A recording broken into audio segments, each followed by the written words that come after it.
السلام علیکم پیارے دوستوں، کیا حال ہے؟ اچھا، ہم آج کا دن جو ہے اپنا وہ کیسے بہتر بنائیں یا اس معاشرے کو کیسے بہتر بنائیں، تو اس کے لیے چند بنیادی باتیں آپ جان لیں۔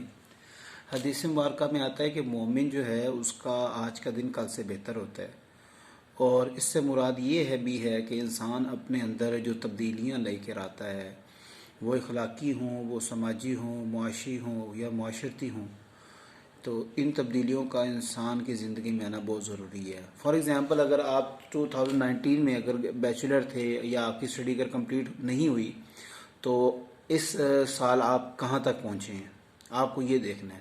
اس کے بعد جو سب سے بڑی جس طرح میں بچوں کا وہ دھیان کرنا چاہتا ہوں، وہ یہ ہے کہ سکل آپ پیدا کریں اپنے پاس۔ سکل کم سے کم ہونا چاہیے۔ اس جدید دور میں اگر آپ کو کمپیوٹر نہیں آتا، کمپیوٹر کے اندر جدید سافٹ ویئر نہیں آتے، تو میرا خیال ہے کہ بہت مشکل ہو جاتا ہے کہ بچے کا ان چیزوں سے استفادہ کرنا کہ جن سے ان کو کرنا چاہیے۔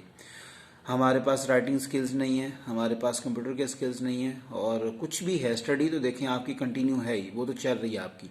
اس کے علاوہ آپ نے کیا کیا؟ اگر ہم اپنا احتساب خود کریں کہ میری زندگی کے 20 سال یا 25 سال یا 18 سال گزر گئے ہیں، اور میرے پاس آج کیا سکل ہے، اور اگر آپ کے پاس کوئی سکل نہیں ہے نا، تو پھر میرا خیال ہے یہ ایک لمحہ فکری ہے آپ کے لیے، اور آپ کو اس بارے میں سوچنا بھی چاہیے۔ حضرت غالباً امام شافعی کا میں نے پڑھا تھا کہ آپ نے ایج آف 17 میں، یا ایج آف 13 یا 14 راؤنڈ اباؤٹ اتنا، یا 17 ہے غالباً، اس میں آپ نے جنابے والا فتویٰ جاری کیا۔ اس سے مراد آپ دیکھ رہے ہیں کہ وہ اسٹڈی دین تو حاصل کر رہے تھے، لیکن ساتھ ساتھ آپ دوسرے علوم کے اوپر بھی دسترس حاصل کر رہے تھے۔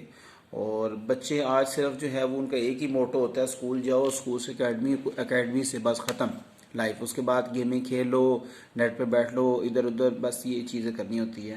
تو ہر شخص کو یہ اپنا احتساب کرنا ہے کہ 20 سال، 25 سال، 30 سال اس کی زندگی کے گزر گئے ہیں، آج اس کے پاس کیا ہے معاشرے کو دینے کے لیے۔ اگر تو کچھ نہیں ہے تو میرے خیال یہ پھر انتہائی افسوسناک بات ہے۔